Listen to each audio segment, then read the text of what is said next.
Pat, we're listening to Sarah Palin making a statement. Let's go to that. Stay with us. And with great administrative and legislative success.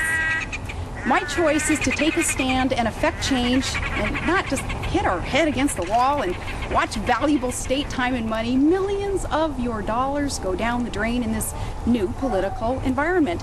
Rather, we know we can affect positive change outside government at this moment in time on another scale and actually make a difference for our priorities. And so we will, for Alaskans and for Americans.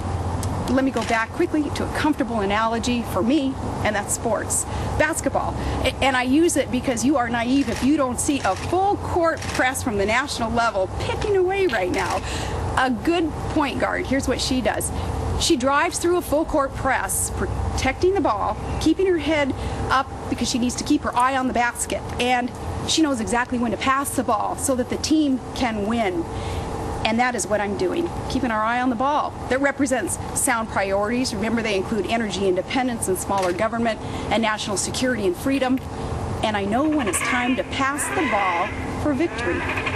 And I've given my reasons now, very candidly, truthfully, and my last day won't be for another few weeks, so the transition will be very smooth.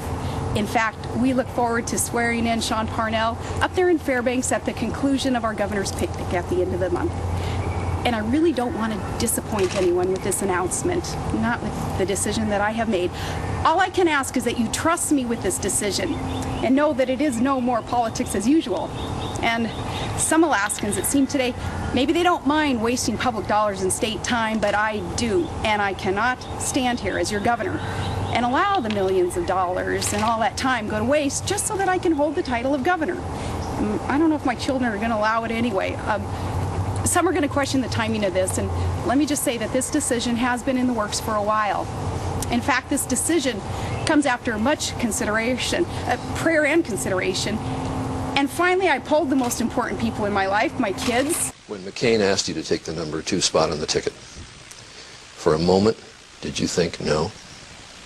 I did not. I answered him yes because I have the confidence in that readiness and knowing that you can't blink. You have to be wired in a way of being so committed to the mission that we're on. Where the count was unanimous.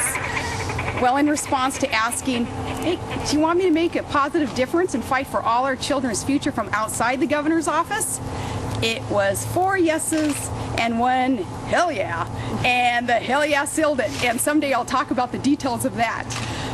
I think, though, much of it for the kids had to do with recently seeing their baby brother Trig mocked and ridiculed by some pretty mean-spirited adults recently. And by the way, I sure wish folks could ever understand all that we can learn, all of us, from someone like Trig. I know he needs me, but I know that I need him even more. And what a child can offer to set priorities right, know that time is precious. The world needs more Trigs, not fewer. My decision was also fortified during this most recent trip to Kosovo and Landstuhl to visit our wounded soldiers overseas, those who truly sacrifice themselves in war for our freedom and our security. And we can all learn from our selfless troops. They're bold and they don't give up and they take a stand and they know that life is short, so they choose not to waste time.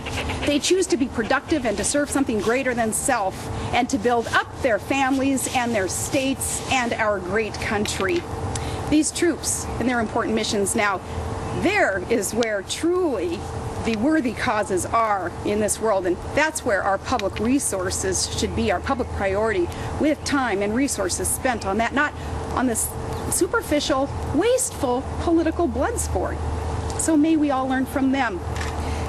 Really, we've just got to put first things first, and first things first, as governor, I love my job, and I love Alaska. And it hurts to make this choice, but I'm doing what's best for Alaska, and I have explained why. Though I think of the saying on my parents' refrigerator, a little magnet that says, don't explain, your friends don't need it, and your enemies won't believe you anyway. But I've given my reasons.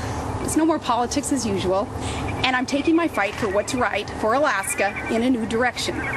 Now, despite this, I sure don't want anyone any Alaskan dissuaded from entering politics after seeing this real climate change that began in August. No, we need hardworking average Americans fighting for what's right. And I will support you because we need you, and you can affect change, and I can too on the outside.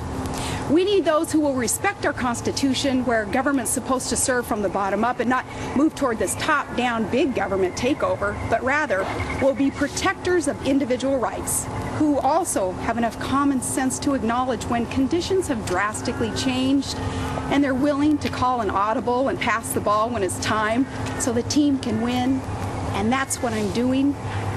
Remember, Alaska, America is now more than ever looking north to the future, and it'll be good.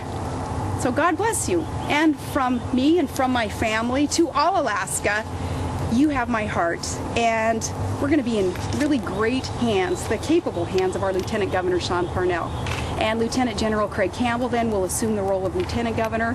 And it's my promise to you that I will always be standing by, ready to assist. We have a good, positive agenda for Alaska. Take the words of General MacArthur. He said, "We are not retreating, we are advancing in another direction."